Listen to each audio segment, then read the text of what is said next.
Raya Negeri Johor yang akan bertanding bagi Parti Keadilan Rakyat untuk Zon Selatan. Dipersilakan. Assalamualaikum warahmatullahi wabarakatuh.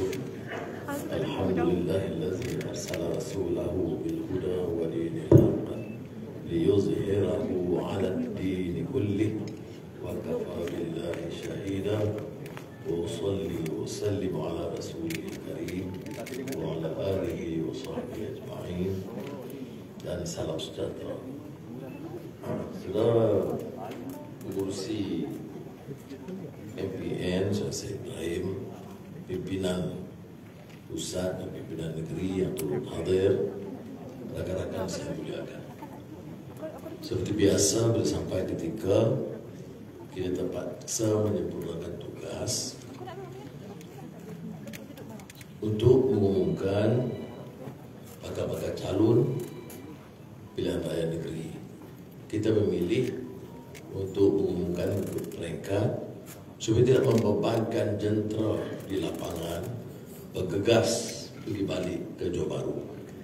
Saya telah mencadangkan kepada negeri supaya jentera di lapangan harus kekal di sana, menumpukan perhatian dan hanya hadir di daerah-daerah yang berkenaan. Ini kerana kita nak ubah bentuk dan pendekatan yang terlalu formal dan protokol dalam parti. Kita harus menumpukan kerja di bawah. Semua orang bercakap soal dengar di bawah, dengar di lapangan. Tetapi sebagai parti yang parti reform, kita harus pastikan gerakan kita di lapangan itu cukup besar.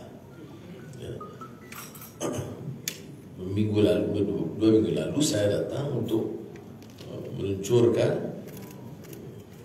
jentera EMK, dan mereka telah memperkenalkan satu pendekatan yang agak baru dan berbeza, yaitu untuk fokus kepada beberapa isu utama rakyat selain daripada apa yang selama ini kita canangkan tentang reform institusi yang juga penting dan fundamental dalam membentuk kerajaan dan apa yang disebut tata kelola kerajaan untuk satu negara. Dan sebab itu saya anggap pendekatan ini dimanfaatkan untuk semua calon-calon memfokuskan isu rakyat. Kerana tidak semua parti, tidak semua manifesto itu sebenarnya benar-benar menyuarakan hati nurani, conscience rakyat. Dalam sistem kita, ahli politik semuanya bicara soal rakyat. Tetapi bila berkuasa, kita mewakili kelompok-kelompok kaya. Lihat saja setiap lapangan dalam hidup. Sama ada syarikat perjudian yang kita bangkitkan baru-baru ini, mengenai kerugian besar syarikat perjudian penting di Hong Kong. Bukan saja soal syarikat perjudian, tetapi tata kelola bank-bank yang memberikan pinjaman tanpa jaminan kolateral. Dan ini dianggap ringan dan ramai orang politik. Dan saya peringatkan, termasuk dalam kalangan pembangkang yang kadang-kadang tidak memberikan penekanan hal ini. Apa yang sebab kita bangkitkan? Kerana orang bawah, orang miskin tidak akan mendapat layanan yang sama. Jadi sistem perbankan itu memihak pada golongan kaya, merempatkan kehidupan golongan miskin. Itulah masalah Felda, FGV. Bagaimana keuntungan dikaut untuk memanfaatkan segolongan kecil, dan peneroka masih kekal di takut yang lama. Kita lihat syarikat-syarikat besar kelapa sawit yang mencatat keuntungan berbilion-bilion ringgit. Tetapi untuk memberikan sumbangan bila berlakunya masalah segi harga, ketimpangan harga atau jerbu, itu sedikit sekali. Kita lihat syarikat balap mencatat keuntungan atau ekspor, nilai ekspor 8 bilion ringgit satu tahun sekarang. Kalau dulu lebih. Tetapi bila kita suarakan keperluan untuk memberi sedikit dari keuntungan itu, pulangkan kepada rakyat yang terbeban akibat banjir yang sebagainya, akibat kedurjanaan dan kefasadan pembalakan itu, tidak ada tindakan. Saudara, dalam pertarungan ini golongan bawah cemas. Dan tanggung jawab kita ialah untuk memberi pencerdasan, kefahaman kepada rakyat. Tidak ramai yang akan berjuarakan. Ya. Kerana seperti mana saya sebut di parlimen yang baru-baru ini juga, bila kita suarakan semua tokoh-tokoh besar ni, kita tidak akan mendapat bantuan yang secukupnya dalam pilihan raya. Mereka akan memilih menyokong parti-parti politik yang sekurang-kurangnya sederhana sikapnya terhadap kegelojohan dan rasuah. Jadi sebab itu keadilan tertegak dalam keadaan yang sukar, tidak mudah. Dan dalam liku-liku perjuangan, kita tidak hanya menyebut kleptokrat itu satu orang. Kleptokrasi itu satu sistem. Mengangkat tokoh-tokoh politik dan yang akhirnya mencuri dari rakyat. Itu yang sistem kleptokrasi. Dan ini bukan baru. Udah puluhan tahun kita lalui. Sebab itu kadang-kadang kita berbeda pandangan. Ada orang memilih. Kita tidak mesti konsisten, tuntas. Dan mesti memberikan pandangan yang jelas. Dan justru itu akan terpaksa menanggung beban yang lebih besar. Tidak ada dalam sejarah politik tanah air pimpinan bukan puluhan, bukan ratusan, mencecah ribuan yang sama ada dihumban ke penjara, di lock up, dipukul seperti mana yang dialami oleh pimpinan keadilan di semua mereka, termasuk di kalangan otai reformis. Terima kasih. Ini sebabnya kerana kita mencabar keangkuhan kuasa, arrogance of power. Kita mencabar negara, sistem negara hukum di mana hakim boleh dipermainkan. Kita mencabar sistem ekonomi yang menekan golongan bawahan. Kita mempertikai dasar perkauman yang meminggirkan suku-suku kaum tertentu.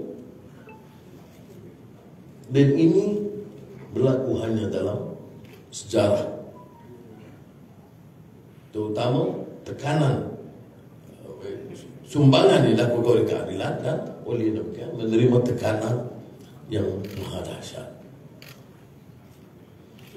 Jadi dalam mempersiapkan dan melancarkan jentera dan menamakan bagai-bagai calon itu harus calon yang memenuhi cita rasa, conscience, memahami perjuangan, dan ingat bahawa ini hanya satu amanah yang mesti mereka tunai dengan sebaiknya.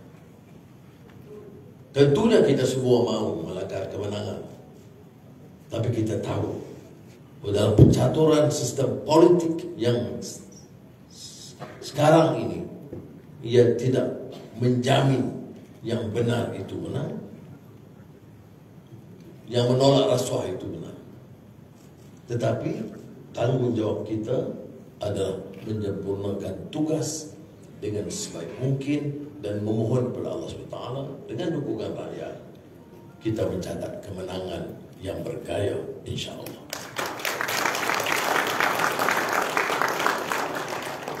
Sepatah yang lalu saya ke Bukit Naning, saya ramai duduk Jawa di situ. Jadi saya bicara tentang Ronggo Warsito, pujangga Keraton Yogyakarta yang masyhur, sehingga kan mendorong Bung Karno meminta supaya karya Jawa khususnya bab zaman edan, zaman gila. Itu diterjemahkan ke bahasa Indonesia supaya dipopularkan di tengah rakyat. Tapi mesejnya jelas. Dalam cabaran yang menghadapi cabaran di bawah sistem kuku besi Belanda, jajah, zalim, rampas tanah rakyat dan sebagainya, dan mengangkat beberapa tokoh-tokoh golongan aristokrat dan golongan feudal sebagai alat mereka, boneka mereka, menggunakan golongan pribumi Jawa membantu Belanda untuk menyiksa rakyat. Dan ini kita tahu berlaku dalam semua sistem penjajahan dan sistem korup yang lain, termasuk yang berlaku sekarang. Apa nasihat zaman edan orang bawa situ? Eling, iling, dan waspada. Saya tahu di sini tak ramai orang Jawa, ada Bugis ramai. Maknanya beringat dan waspada. Bila menghadapi zaman edan kata apa?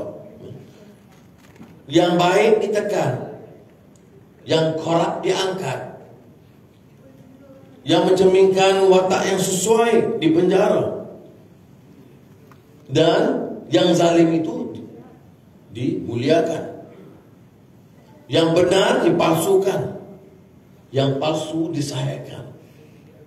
Dalam keadaan beginilah, kata orang Warsito, untuk selamat jangan kita mudah terpedaya dengan penceritaan atau pengkesahan mereka.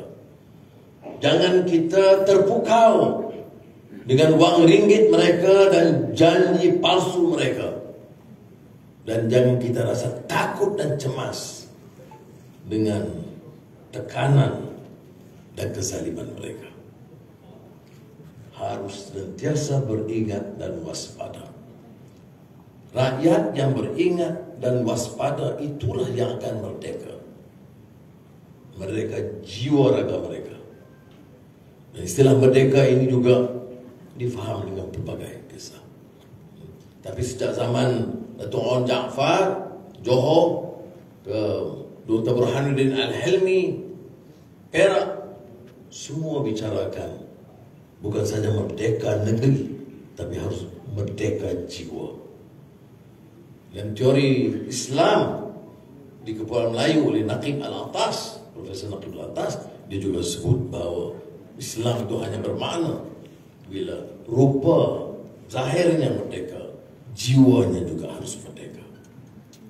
Kalau kita merdeka, termasuk di Johor ini dalam sistem yang masih menekan, membedakan dan golongan miskin, harga barang, projek-projek, kemudahan asas untuk rakyat, itu tersisih dan terbiar, itu merdeka negeri, tidak merdeka jiwa. Jadi saya harap kita ingat, saya sengaja menekankan hal-hal ini pokok supaya kita jangan lupa. Jangan lupa bahawa dalam percaturan politik ini ada yang jadi calon, ada yang terlepas peluang, ada yang tersisih. Kerana kita pilih 20 keseluruhannya, yang layak 2,000, yang harap 20,000.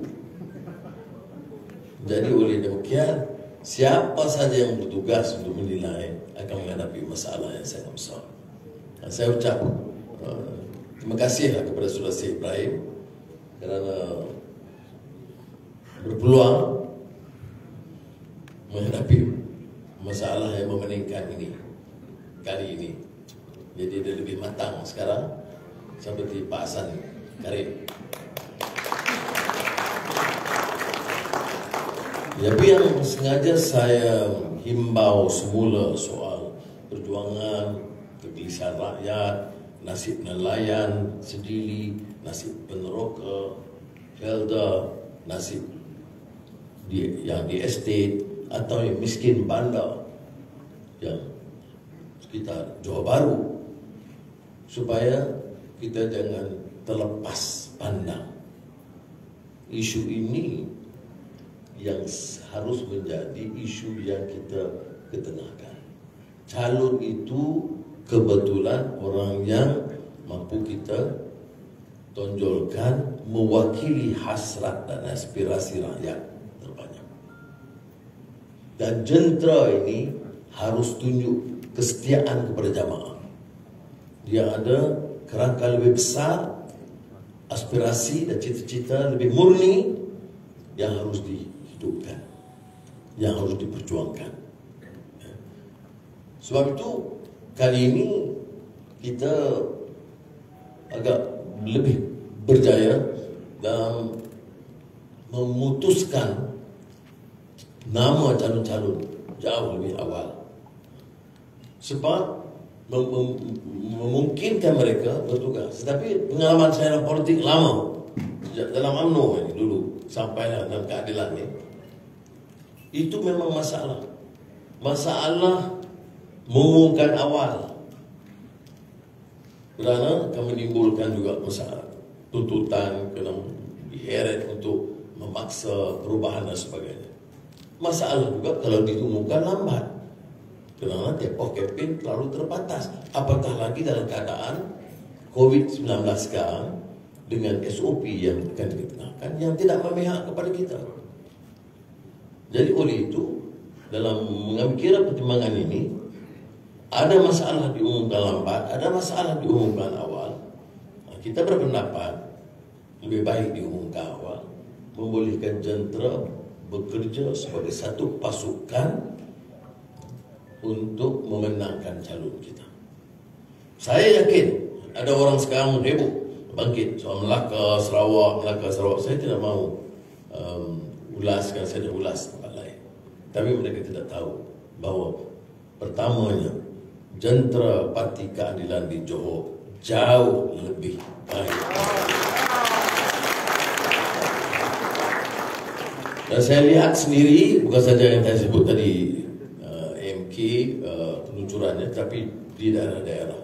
Di setiap daerah ada core yang disebut Safwatul Mukhtara, gulungan kukuh yang mudah-mudahan insyaAllah menjadi penting pertahanan mental dan jiwa untuk memenangkan calon-calon kita. Kerja dengan ikhlas. Matlamat jelas, kerja kena ikhlas dan perencanaan harus teratur. Dia matlamat itu harus, jentera harus tersusun dan kerja mesti gigih dan teratur. Ini parti majoriti Melayu, asas Melayu. Tapi ini parti pelbagai kaum.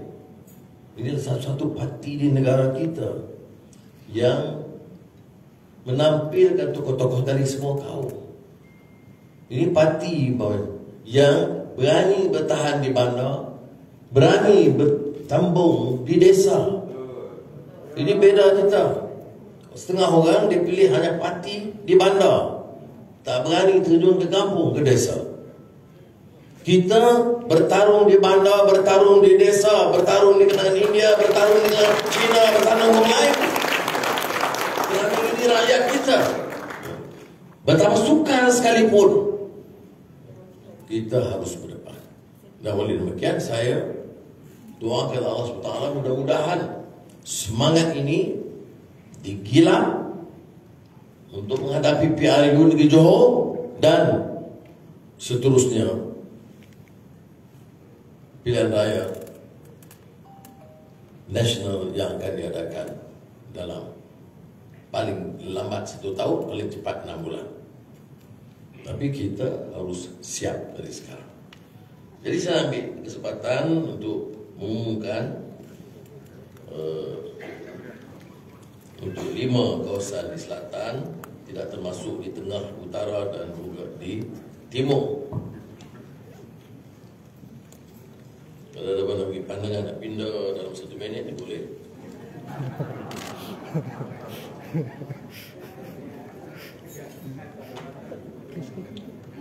N40 Dun Tirau,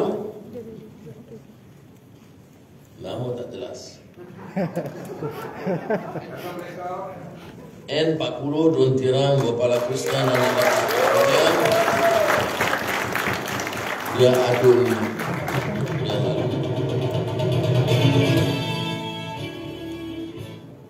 Ya. Itu gambar muda.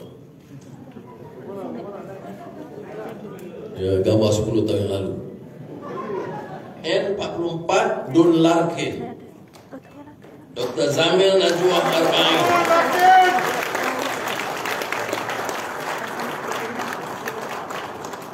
Dokter Perubatan masih muda.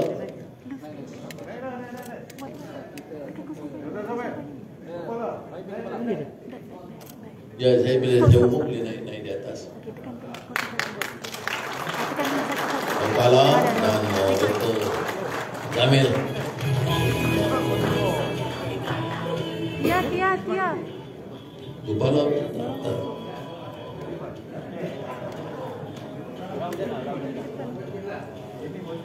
N47 Don Kempas Nafsyah Kamis Maharan.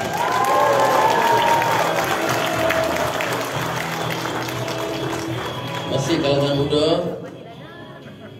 42. Dua wanita Johor. N51 Don Bukit Batu Chong Sen Sen.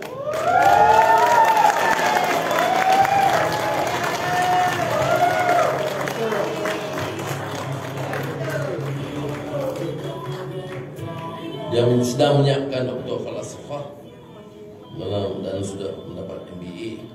Ini memang tokoh muda.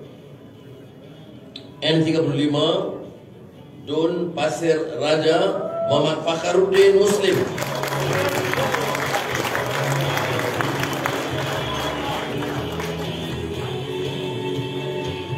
Selesai MK Johor masih muda. Jadi itu 5 orang yang diumumkan. Kita doa mudah-mudahan mereka dapat catat kemenangan.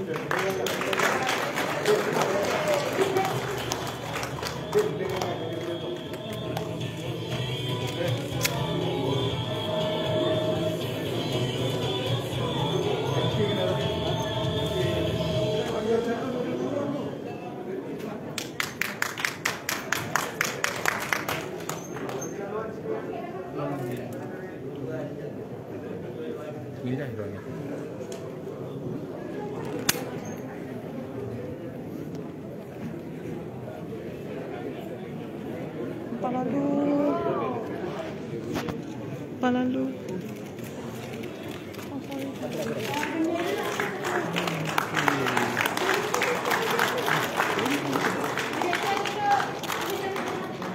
Project